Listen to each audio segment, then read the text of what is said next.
ഈശോമിശിഹായ്ക്ക് സ്തുതിയായിരിക്കട്ടെ. ലൂക്കായുടെ വിശുദ്ധ സുവിശേഷം 18 അധ്യായം 11 മുതൽ 28 വരെയുള്ള തിരുവചന ഭാഗങ്ങളിൽ സമൂഹ ജീവിതത്തിൽ രണ്ട് മനുഷ്യർ തമ്മിലുള്ള വ്യത്യസ്തങ്ങളായ മനോഭാവങ്ങളെ ഈശോ വിശദീകരിച്ച് കാണിക്കുന്നുണ്ട്. ഒന്ന്, ഒരു യജമാനൻ രാജപദവി സ്വീകരിക്കുവാൻ വേണ്ടി ദൂരത്തേക്ക് പോകുന്നതിന് മുൻപ് തൻ്റെ ദാസന്മാർക്ക് 10, 5, 1 ദനാറ വീതം നൽകിയിട്ട് പോകുന്നു, അവരുടെ മനോഭാവം മനസ്സിലാക്കാൻ.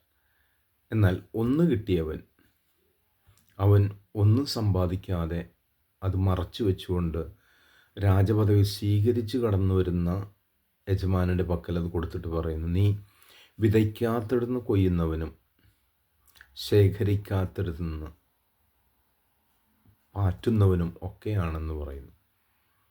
ഒന്ന്, സമൂഹ ജീവിതത്തിൽ ബഹുമതി ലഭിക്കണമെങ്കിൽ ഒരു എളിമയും അതേപോലെ നേതൃസ്ഥാനത്ത് നിൽക്കുമ്പോൾ മറ്റുള്ളവരോടുള്ള പരിഗണനയും ആ സാഹോദര്യ മനോഭാവവും പ്രകടിപ്പിക്കണം. വെറുതെ നേതാവായിരിക്കുന്നുണ്ട് കാര്യമില്ല. നേതാവായിരിക്കുന്നതുകൊണ്ട് ഗാംഭീര്യവും ശക്തിമാഹാത്മ്യമൊക്കെ വേണം, പക്ഷെ അത് മറ്റുള്ളവരെ പ്രീതിപ്പെടുത്താൻ വേണ്ടി ആവരുത്. ഈ മൂന്നാം തലത്തിലേക്ക് ഒരു ദനാറ് കിട്ടിയവൻ പറയുന്നൊരു കാര്യമുണ്ട്, നീ കർക്കശക്കാരനാണ്, നീ അതിമാത്രം നീ അധികാരത്തിന് വേണ്ടി നിലകൊള്ളുന്നവന്, നിന്നെ എനിക്ക് ഭയമായിരുന്നു, ഈ പണം കൊണ്ട് ഞാൻ എന്തു ചെയ്യണമെന്ന് എനിക്ക് അറിഞ്ഞുകൂടാ. പക്ഷേ 10 കിട്ടിയവരും 5 കിട്ടിയവരും ഒക്കെ ഇരട്ടി സമ്പാദിച്ചപ്പോൾ അവരെ ഓരോരോ പദവിയിലേക്ക് എടുത്തു വയ്ക്കുന്നത് കണ്ട് അവന് വിഷമമൊന്നും ഉണ്ടായില്ല. പക്ഷേ ഈശോ പറയുന്നുണ്ട്, ഉള്ളവനിൽ നിന്ന് ഉള്ളത് എന്ന് കരുതുന്നത് പോലും എടുത്തു മാറ്റപ്പെടുമെന്ന് പറയും.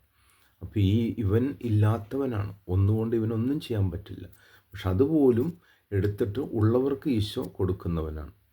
അപ്പോൾ ഈ രണ്ട് മനോഭാവങ്ങളും തമ്മിലുള്ള വ്യത്യസ്തത നമ്മുടെ ജീവിതത്തിൽ അത് മാറ്റണം. എപ്പോഴും ഈശോ നമ്മളോട് കാണിക്കുന്നത്, ഈശോ പറഞ്ഞു, ഞാൻ വന്നിരിക്കുന്നത് ശുശ്രൂഷിക്കപ്പെടാനല്ല, ശുശ്രൂഷിക്കുവാനാണ്, മോചനദ്രവ്യമായി മാറാനാണ്. അപ്പോൾ യേശുവിൻ്റെയും മഹനീയത നമ്മുടെ ജീവിതത്തിൽ പ്രാവർത്തികമാക്കും നമുക്ക് ശ്രദ്ധയുള്ളവരെ മാറാം. ദൈവം നമ്മളെ അനുഗ്രഹിക്കട്ടെ. ആമേൻ.